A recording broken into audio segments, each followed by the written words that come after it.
하루 저무는 시간 주님을 사모해. 보랏빛 석양 하늘 가득하고 저 멀리 우뚝 솟은 높은 산, 노을에 물든 아름다운 계곡, 모두 다 주의 사랑 나타내. 당신께 향한 마음 주 받아 주옵소서. 이 하루 저무는 시간 주님을 찬양해.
말씀에 앞서 참회의 기도문을 먼저 읽고 시작하려고 합니다.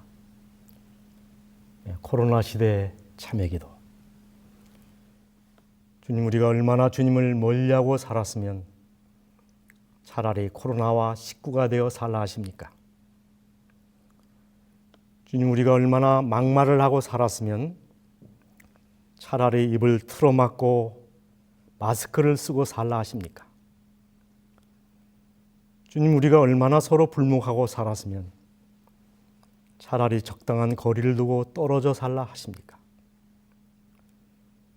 주님, 우리가 얼마나 못된 짓을 많이 하고 살았으면 어디 가나 손부터 먼저 씻으라 하십니까?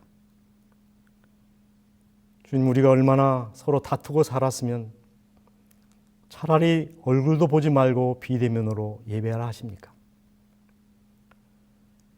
주님, 우리가 얼마나 이웃하고 적대하고 살았으면 서로 주먹 쥐고 인사하라 하십니까? 주님, 우리가 얼마나 열불 내고 살았으면 가는 곳마다 열부터 체크하라 하십니까? 주님, 우리가 얼마나 숨기고 살았으면 가는 곳마다 전화번호와 주소부터 적으라 하십니까?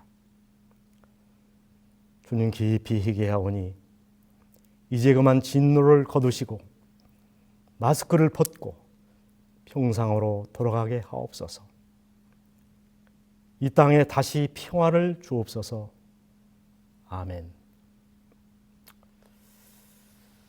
네, 저는 오늘 지금은 희망을 전파할 때입니다 라는 주제로 말씀을 드리려고 합니다. 먼저 오늘 본문의 말씀 예레미야 32장 1절로 2절 그리고 7절과 9절의 말씀을 제가 받들어 읽겠습니다. 유다왕 시드기야의 제10년 고온 느부갓네살의 제18년에 여호와의 말씀이 예레미야에게 임하니라. 때에 바벨론 군대는 예루살렘을 에워싸고 선지자 예레미야는 유다 왕의 궁중에 있는 시위대 뜰에 갇혔으니 숙부 살롬의 아들 하나멜이 내게 와서 말하기를 너는 아나돗에 있는 내 밭을 사라. 이 기업을 물을 권리가 내게 있느니라. 내 숙부의 아들 하나멜이 아나돗에 있는 밭을 샀는데 은 70세겔을 달아주되. 본문이 보여주는 역사적인 무대는 주전 587년 때에 바벨론 군대는 항우를 정렬하여 예루살렘의 숨통을 조여오고 있었습니다. 이스라엘의 희망의 끝, 나라의 운명이 초일기에 몰려있는 상황에서 선지자인 예레미야는 옥에 갇혀 있습니다. 그 어느 때보다도 그 누구보다도 열렬하게 국가와 민족을 위하여 기도해야 할 선지자가 왜 옥에 갇혀 있습니까? 그가 전한 기별 때문이었습니다. 유대 나라가 망한다. 멸망이 작정되었으니 싸우지 말고 항복하라. 그러나 대부분의 위정자들은 허약한 낙관론에 사로잡혀 선조자의 권고를 완강하게 거절했습니다. 설마 하나님이 유대 나라를 망하게 하시랴? 절대 그런 일은 없을 것이다. 극단적인 쇼비니즘입니다. 그러나 아무리 강한 애국심이라 할지라도 그것이 하나님의 뜻 그 이상을 의미하는 것은 아닙니다. 싸우겠다는 그들의 용기는 가상했으나 그것은 용기가 아니라 만용이었습니다. 결국 예레미야는 매국노로 거짓 선지자로 낙인이 찍혀 시위대 뜰에 있는 감옥에 갇히게 됩니다. 옥에 갇힌 선지자. 선지자가 누굽니까? 하나님을 대신해서 백성들 앞에 서는 사람입니다. 선지자를 옥에 가뒀다는 말은 하나님을 옥에 가뒀다는 말과 무엇이 다릅니까? 시대의 소망 489페이지. 주님의 종을 거절하는 것은 곧 그리스도를 거절하는 것이다 라고 말씀하셨습니다. 여러분, 이렇듯 안타깝게 시위대 뜰에 갇혀있는 예레미야에게 오늘날 사촌인 하나님이 찾아왔습니다. 형님, 제 형편이 좀 어렵게 되어 있습니다. 아나돗에 있는 제 밭을 좀 사주시지요. 기업을 물을 고난이 형님에게 있지 않습니까? 여러분, 정신 나간 친구 아닙니까? 옥에 갇혀 있는 형님을 위로는 못할 망정 밭을 사달라니요. 지금 예레미야는 옥에 갇혀 언제 죽을지 모르는 영혼의 몸입니다. 유대 나라가 망해가고 있는 판입니다. 지금껏 국권이 바벨론으로 넘어갈 것이라고 외친 사람이 예레미야입니다. 그렇다면 지금은 살 때입니까? 팔 때입니까? 투자할 때입니까? 정리할 때입니까? 그러나 놀랍게도 예레미야는 그 밭을 사기로 결정합니다. 아니, 조금 전까지만 해도 나라가 망한다고 외치던 사람이 갑자기 태도를 바꿔 부동산에 투자한다면 오해받을 만한 일 아닙니까? 그러나 놀랍게도 예레미야는 그 밭을 사기로 결정합니다. 암암리에 산 것이 아닙니다. 시위대 뜰에서 모든 사람을 다 불러 모은 다음 만인이 보는 앞에서 공개적으로 2장의 매매 계약서를 씁니다. 그중 한 장은 토기에 넣어 인봉을 하여 먼 미래용입니다. 70년 후에 뜯어보라는 것입니다. 한 장은 만인이 보는 앞에서 공개합니다. 여러분, 밭을 사는 일은 지극히 개인적인 일인데 그 일을 왜 공개적으로 하고 있습니까? 자신의 뜻을 알리고자 합니다. 하나님의 뜻을 선전하고자 하는 계시적인 행동이었습니다. 여러분, 제가 밭을 샀습니다. 어리석은 일이라고요? 정신 나간 일이라고요? 천만의 말씀입니다. 이 땅은 곧 회복될 것입니다. 역사의 검은 걸음을 거치고 새 아침이 반드시 밝아올 것입니다. 그때를 위하여 저는 이 밭을 삽니다. 그때 이 밭은 매우 가치 있는 기업이 될 것입니다. 그렇습니다. 예레미야는 밭을 산 것이 아니라 미래를 사고 있는 것입니다. 꿈과 희망과 내일을 사고 있는 것입니다. 예레미야는 보았습니다. 암울한 현실을 넘어 70년 후에 회복될 땅, 회개되었던 성벽은 다시 수축되고 무너진 하나님의 성전은 다시 재건되고 무시당한 하나님의 율법이 백성들에 의하여 감격스럽게 읽혀질 것을 보았습니다. 빼앗긴 땅에도 봄은 오듯이 부러지고 상처난 가지에서 새 움이 트고 꽃이 피고 축복의 열매가 풍성하게 맺힐 것을 바라보았습니다.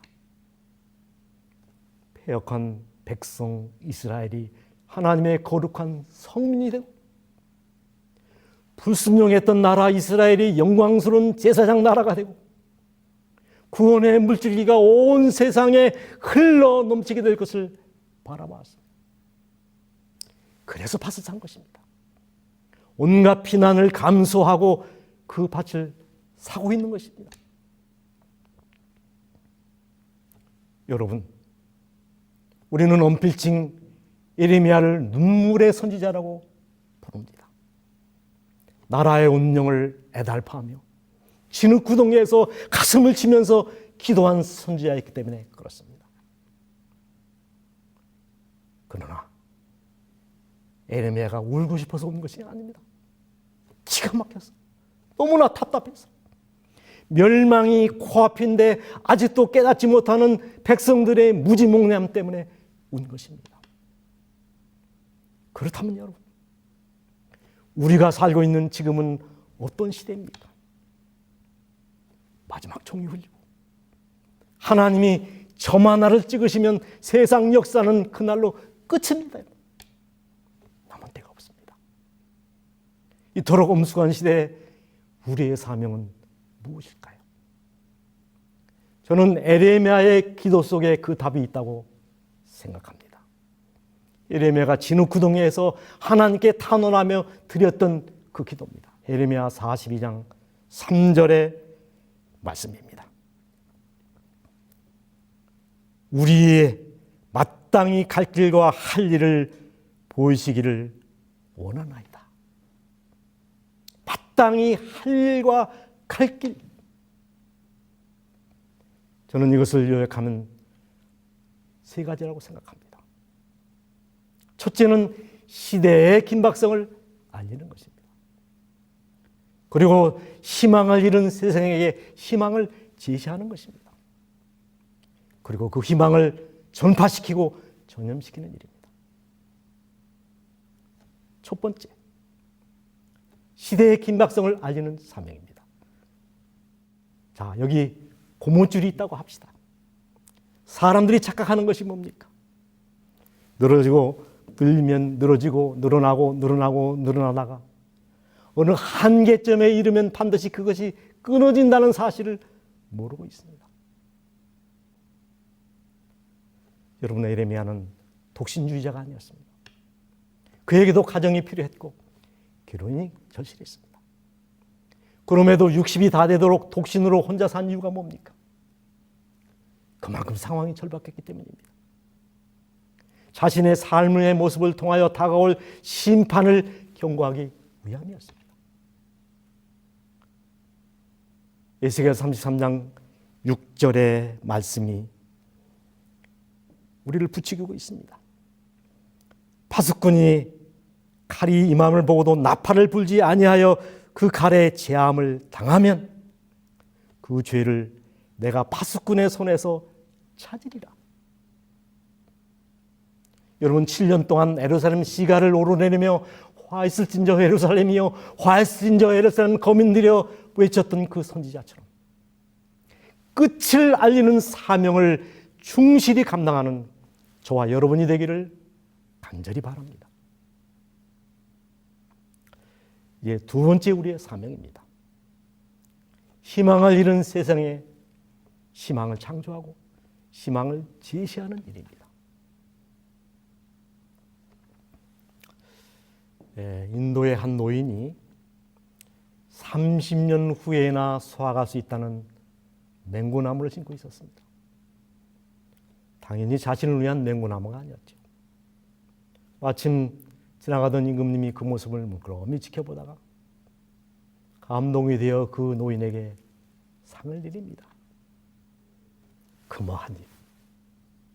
갑작스럽게 상을 받아든 그 노인이 감격하여 아냅니다. 임금님, 남들은 30년이 지나나 겨우 수확을 한다는데 저는 심자마자 수확을 했습니다. 그 말에 감동을 받은 임금님이 다시 금화 하나를 하사합니다. 굉장한 행제였죠. 그랬더니 그 노인은 더 감격해하며 이렇게 말합니다. 남들은 1년에 한 번 수확하기도 힘드는데 저는 하루에 2번씩이나 수확을 했군요. 수확의 법칙이 있습니다. 심으면 거둡니다. 아니 심어야 거둡니다. 심은 대로 거둡니다. 심은 것만 거두게 됩니다. 때가 되면 반드시 거두게 됩니다. 늦게 피는 꽃은 있어도 피지 않는 꽃은 없다는 말이 있습니다. 희망의 씨를 뿌리면 희망의 열매를, 구원의 씨를 뿌리면 영혼의 수확을 얻게 되어 있습니다. 그렇다면 지금 우리가 뿌려야 할 씨는 어떤 씨일까요? 천국에 대한 희망의 씨, 하늘에 대한 소망의 씨, 재림에 대한 기쁨의 씨앗입니다. 저는 선지자가 우리에게 주신 여러 말씀들 하나 몇 구절 소개하려고 합니다. 먼저 복음사역자 31페이지. 하나님께서 장차 우리를 행복하게 살게 하기 위하여 만반의 준비를 해 놓으셨다. 초기문집 296페이지. 하늘의 광경이 내 앞에 나타났을 때 나는 놀라서 얼이 빠질 지경이었다. 만일 우리가 하늘 도성의 한 편림만이라도 보게 된다면 우리는 이 세상에 다시 거하고자 결코 원치 않을 것이다. 그리스도인 교육의 기초 234페이지 5페이지. 사단은 구원받을 사람들을 위해 마련된 미래의 존귀와 영원한 영광을 그들이 조금도 보지 못하게 하고 있으며 하늘의 행복을 미리 맛보는 경험을 하지 못하도록 광분하고 있다. 여러분, 그렇다면 우리는 사람보다 더 열심히 천국의 씨앗을 뿌려야 하지 않겠습니까? 이제 마지막 세 번째입니다. 세 번째 우리의 사명. 희망을 잃은 세대에게 희망을 전파하고 희망을 전염시키는 일입니다. 제2차 세계대전이 일어났을 때 가장 먼저 폭격을 당한 곳이 영국의 런던이었습니다. 폭격은 연일 계속되었고 전세는 영국에게 절대로 불리해져 갔습니다. 신문들은 앞을 다투어 부정적인 보도를 내기 시작합니다. 앞으로 영국은 더 많은 폭격을 당할 것이고 더 많은 희생자를 내게 될 것이다. 백성들은 두려움에 빠졌고 위기감은 점점 높아지만 갔습니다. 마침 신문사 기자들이 한 자리에 모이게 되었습니다. 그중 한 기자가 일어나 말합니다. 여러분, 이렇게 어려울 때에는 비판이 먼저가 아니고 위로와 격려가 먼저라고 생각합니다. 이제부터라도 희망을 문자화하고 희망을 전파합시다. 저는 사실 보도보다 진실 보도가 중요한 때라고 생각합니다. 그때로부터 신문의 논조가 달라지기 시작합니다. 전장에 차원하여 출정하는 젊은이들의 늠름한 모습이 헤드라인을 장식하고 교회에 나가 기도하는 어머니들의 간절한 모습이 연일 보도되고 저체수상이 환하게 웃고 있는 모습이 대문짝하게 신문에 실리게 됩니다. 백성들은 안심하기 시작합니다. 전쟁에 이길 것이라는 확신이 점점 백성들 마음 가운데 확산되기 시작했습니다. 불안은 확신으로 바뀌었습니다. 전세는 역전되고 결국 영국은 승리합니다.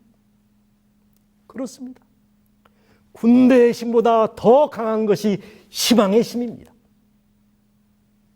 구석구석 희망에 차 있는 나라는 반드시 다시 흥하게 되어 있습니다. 한때 피렌체가 그랬고 베니스가 그랬고 대영 제국이 그랬습니다. 여러분, 돈이 없는 교회가 가난한 교회가 아니라 꿈과 비전이 없는 교회가 가난한 교회입니다. 재정이 없는 교회가 가난한 교회가 아니라 미래가 없는 교회가 가난한 교회라고 생각합니다. 지금 세상은 코로나 때문에 불안에 떨고 있습니다. 희망을 잃었습니다. 코로나가 언제 끝날지, 왜 이런 재난이 꼬리를 물고 일어나는지 답을 아는 사람은 오직 한 무리 재림 성도밖에 없습니다. 요타의 교회를 오래 다닌 사람들, 강신술이 무엇인지, 짐승의표, 일요일 협령, 조사 심판, 이런 말들은 방언과 같은 말들입니다. 그들에겐 요한계시록이나 다니엘은 아예 인봉된 책입니다. 이때 우리가 침묵하면, 지금 우리가 잠잠하면 세상에는 희망이 없습니다. 우리가 잠잠하면 세상은 정말 끝장 멸망입니다. 그래서 우리의 사명이 큰 것입니다.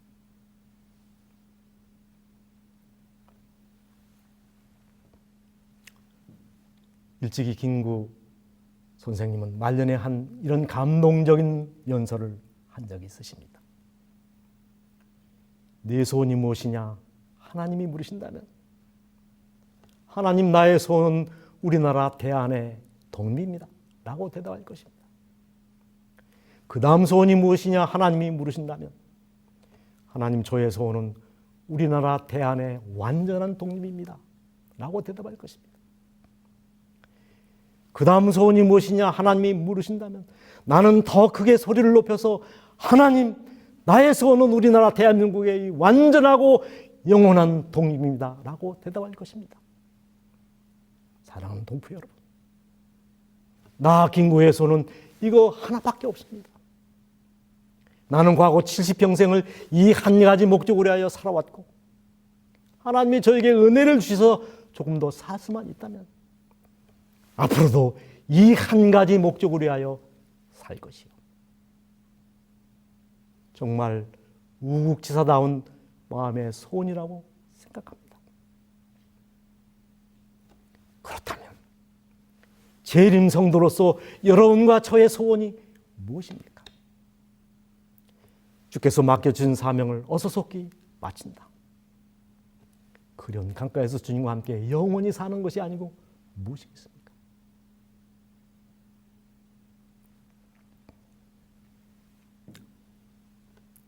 저는 연전 참으로 힘든 한 주일을 보낸 적이 있습니다. 목회를 하면서 제 마음에 메아리로 남아있던 몇 분들, 정말 그 이름을 부르기조차 아까운 몇 분들이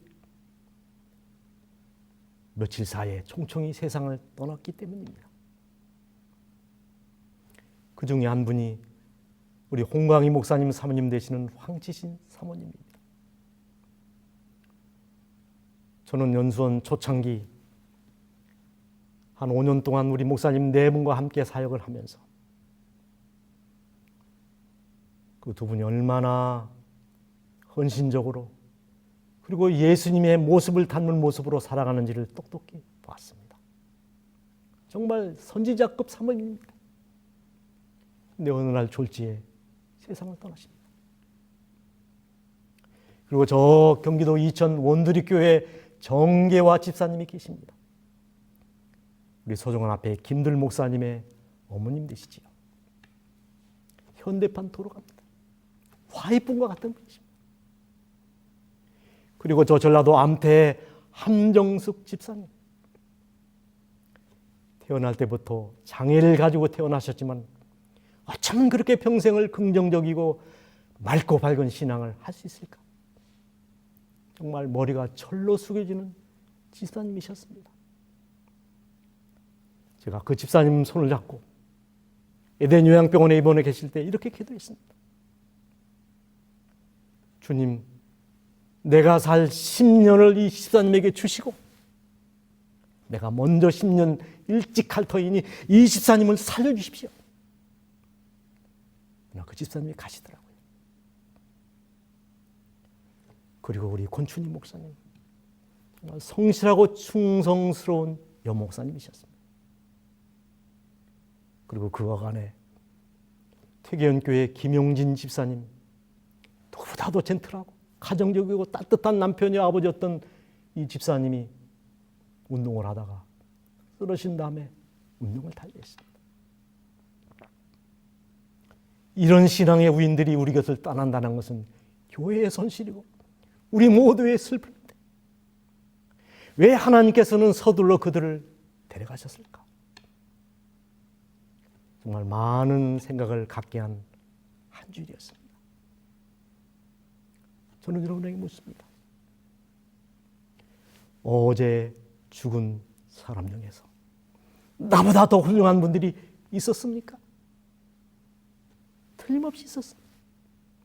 어제 죽은 사람 중에서 나보다 더 잘난 사람 있었습니까? 많았습니다. 어제 죽은 사람 중에서 나보다 인물적으로 똑똑한 사람이 있었습니까? 그렇습니다. 어제 죽은 사람 중에서 나보다 더 건강하고 믿음 좋은 사람들이 많이 있었습니다.